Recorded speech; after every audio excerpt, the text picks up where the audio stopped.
सम्माननीय उपसभापति महोदय,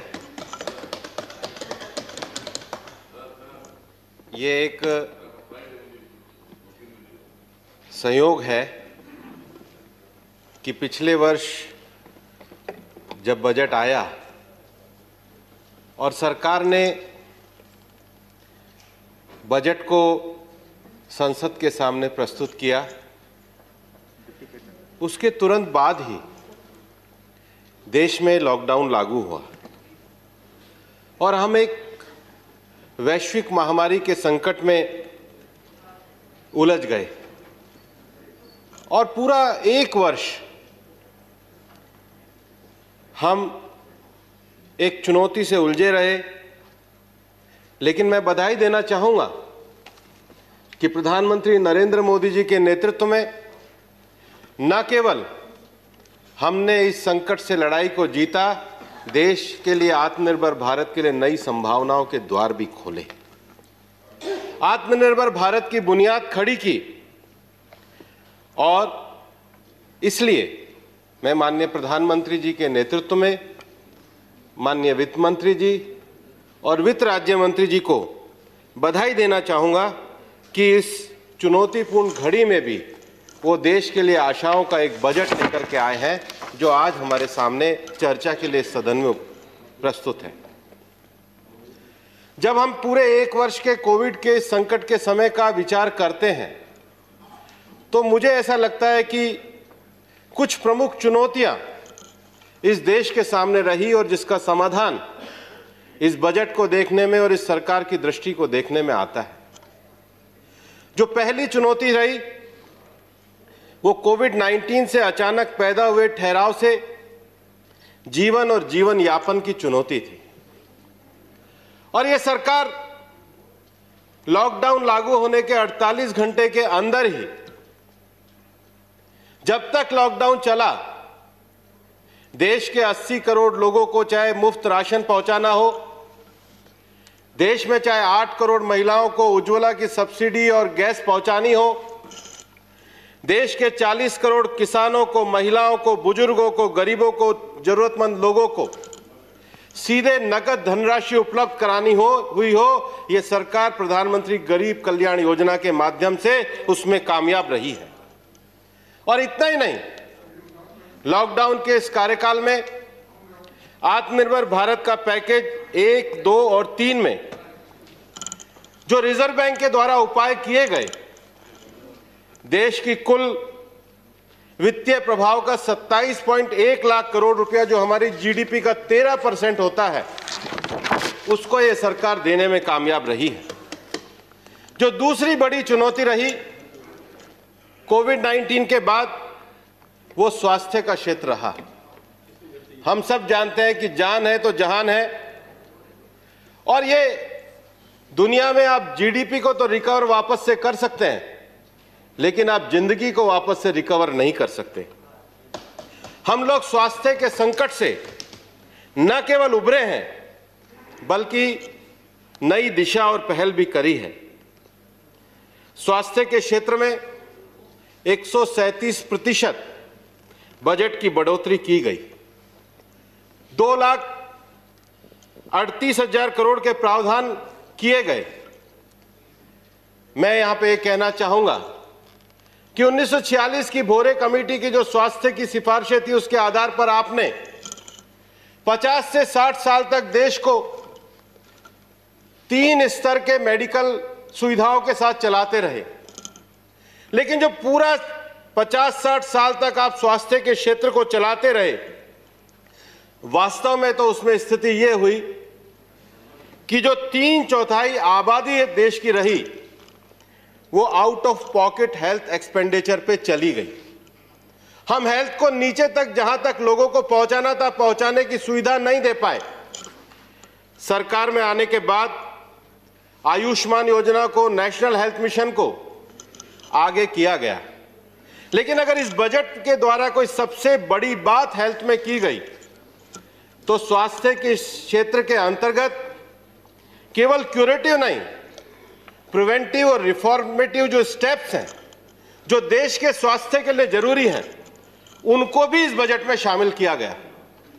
रामगोपाल जी यहां कह रहे थे और जयराम जी का भी जो अभी इशारा था वो यही था कि किस प्रकार से आज तक हमने जो पब्लिक पॉलिसी में जो हेल्थ का इशू है, उसमें जो पब्लिक गुड्स है, जब मैं बात करता हूं प्रिवेंटिव की, जब मैं बात करता हूं रिफॉर्मेटिव की, तो प्रिवेंटिव का अर्थ है एक सामान्य व्यक्ति की ये ताकत नहीं होती कि वो एयर पोल्यूशन को, कचरे को, हवा को, स्वस्थ पानी को, जो कि किसी भी देश के स्वास्थ्य की पॉलिसी की बुनियाद है, उसको कोई इंडिविजुअल व्यक्ति किसी प्रकार से कंट्रोल नहीं कर सकता। वो हमारा सामूहिक उत्तरदायित्व है।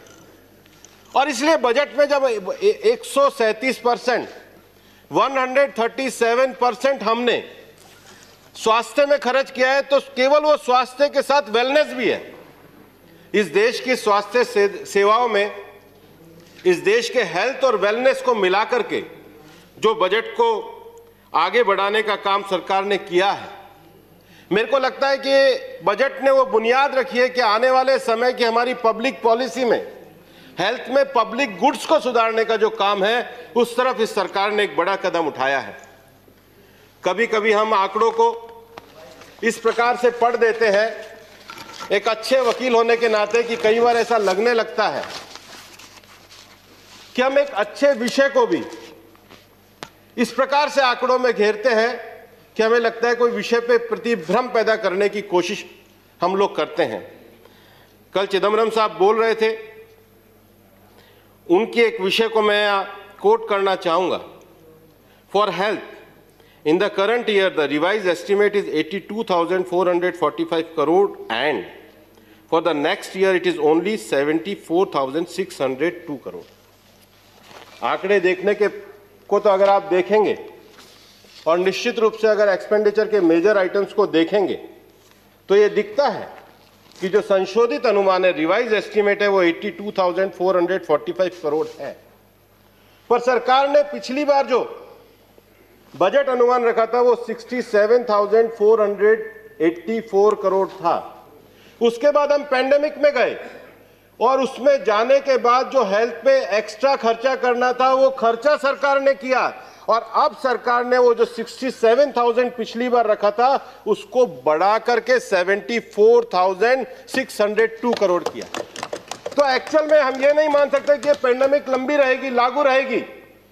हमने आज देश में कोरोना के आने के बाद वेंटिलेटर की संख्या हो, टेस्ट की लेबोरेटरी की संख्या हो, टेस्टिंग फैसिलिटी का विषय हो, हमने सबको बढ़ाया है। अब ये जनरल कंडीशन में हम जाने लगे हैं।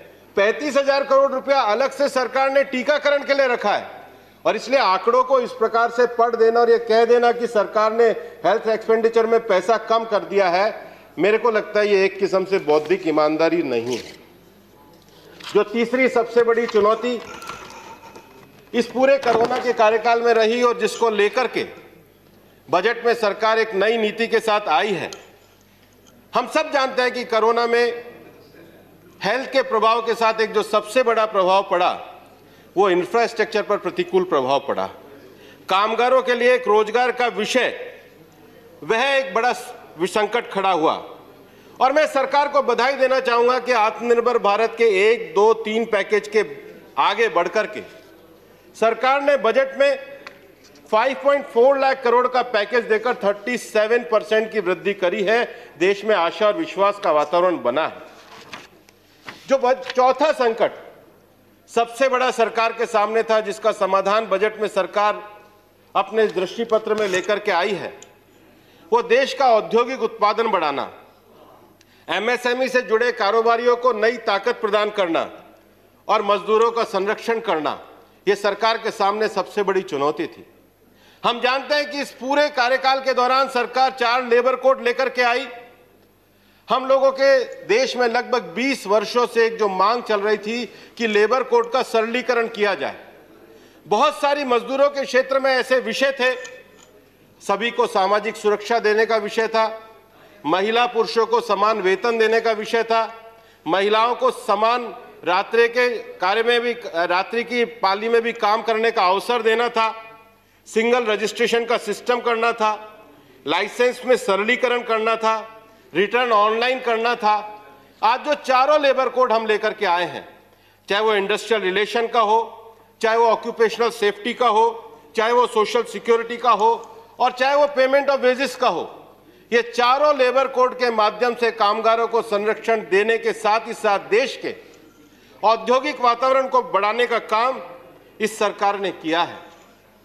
व्यापारी के क्षेत्र में भी छोटे करदाताओं को मुकदमेबाजी से बचाने के लिए इस बजट में कर विवाद समिति का एक अच्छा प्रपोजल आया है। फेसलेस आईटीआईटी का गठन करके और उसके साथ 75 साल से ऊपर के लोगों को जो रियायत सरकार ने करों में उनको जो सुविधा दी है, किफायती आवास परियोजनाओं को इस सरकार ने बजट में जो विशेष एग्जेम्पशन दिया है वो गरीबों के लिए आवास बनाने के लिए। देश में 2022 तक हर छत को जो आवास देने का संकल्प हमने किया है उसको पूरा करने का काम इस बजट में किया, और उसके साथ ही साथ दुनिया भर से भारत में निवेश आए, इसके लिए अंतर्राष्ट्रीय वित्त सेवा केंद्र के निवेश को सरकार ने छूट दी, और कंपनी लॉ का भी क्रिमिनलाइजेशन सरकार ने इस बजट में रोकने के माध्यम से देश में ईज ऑफ डूइंग बिजनेस को आगे बढ़ाने का काम किया है। जो पांचवी सबसे बड़ी चुनौती सरकार के सामने वो हमारा बैंकिंग सेक्टर और विनिवेश का विषय है। कई बार और कई लोग, खासकर हमारे विनय विश्वम जी यहां पर पब्लिक सेक्टर के लिए विषय रख रहे थे, और जब वो पब्लिक सेक्टर के लिए विषय रख रहे थे तो मैं उनको बताना चाहता हूं कि देश के पब्लिक सेक्टर के लिए, जिसको हम नेहरूवियन मॉडल भी कहते हैं, उसके संबंध में चौधरी चरण सिंह की क्या राय थी। दीपेंद्र भाई, चौधरी साहब ने 1980 में एक पुस्तक लिखी थी, और वो पुस्तक थी economic nightmare of India, it's cause and care. और उसमें जो चौधरी साहब ने पब्लिक अंडरटेकिंग के लिए कहा था वो मैं ये पढ़ना चाहता हूं। The poor performance of public sector is attributed to over capitalization, delays in completion of major project, underutilization of capacity and above all mismanagement and corruption।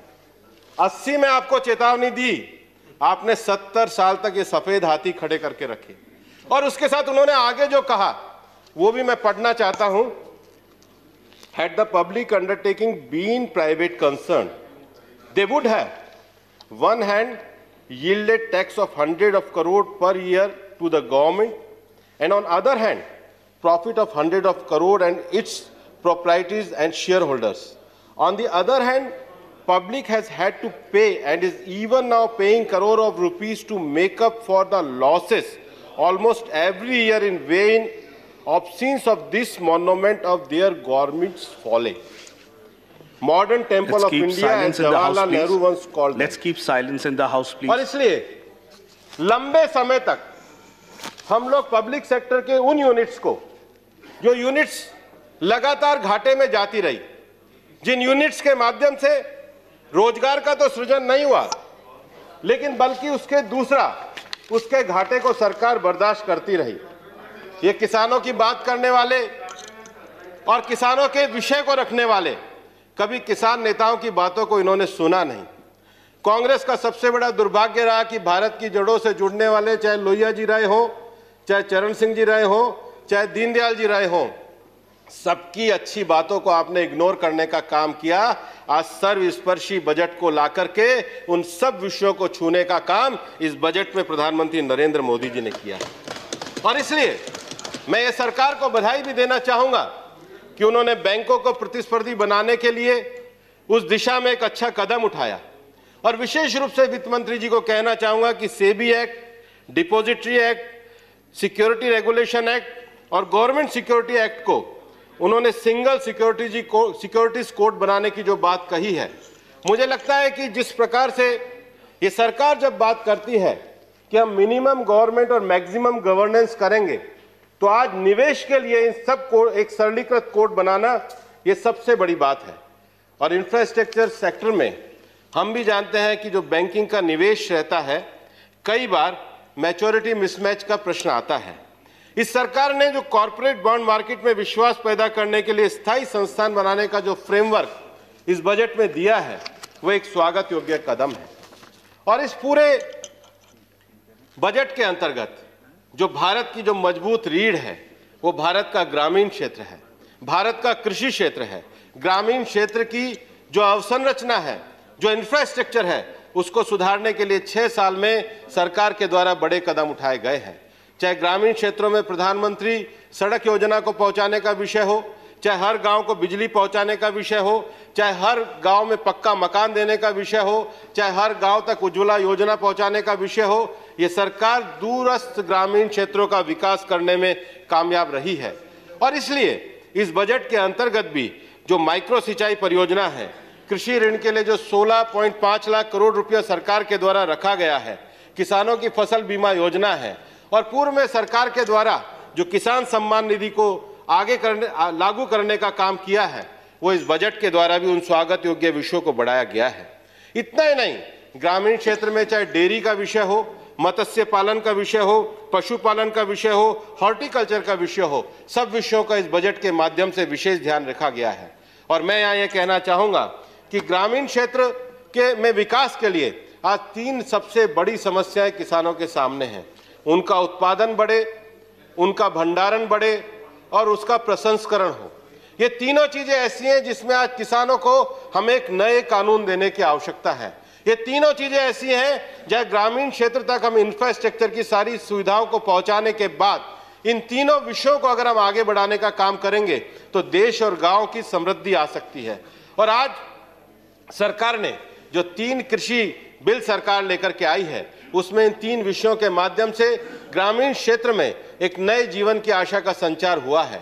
और इसलिए सरकार बड़े खुले मन के साथ आज किसानों के साथ बातचीत करने को भी तैयार है। सरकार के द्वारा आमंत्रण भी दिया गया है। सरकार के द्वारा ग्रामीण क्षेत्र को आगे बढ़ा करके भारत की जो मजबूत अर्थव्यवस्था है उसको आगे बढ़ाने का काम किया गया है। और इसलिए माननीय सभापति महोदय, मैं अपने विषय को समाप्त करते हुए यही कहना चाहूंगा कि इस बजट के माध्यम से जो 5 चुनौतियां कोरोना के माध्यम से हमें आई, कोविड-19 के कारण जो जीवन में ठहराव आया, जो हेल्थ सेक्टर की चुनौतियां आई, जो कारोबारियों की चुनौतियां आई, जो इंफ्रास्ट्रक्चर में चुनौतियां आई, जो बैंकिंग क्षेत्र में विनिवेश की जरूरत थी और कृषि क्षेत्र को आगे बढ़ाने की जरूरत थी, उन सब आयामों को इस बजट में सभी पक्षों को, माननीय वित्त मंत्री जी और वित्त राज्य मंत्री जी यहाँ बैठे हुए हैं, दोनों बधाई के पात्र हैं कि उन्होंने सभी विषयों को छुआ है। और निश्चित रूप से ये बजट बताता है कि देश माननीय प्रधानमंत्री नरेंद्र मोदी जी के नेतृत्व में आत्मनिर्भर भारत की तरफ बढ़ चुका है और हम आत्मनिर्भर भारत के लक्ष्य को जल्दी प्राप्त करेंगे। जय हिंद, जय भारत। Thank you.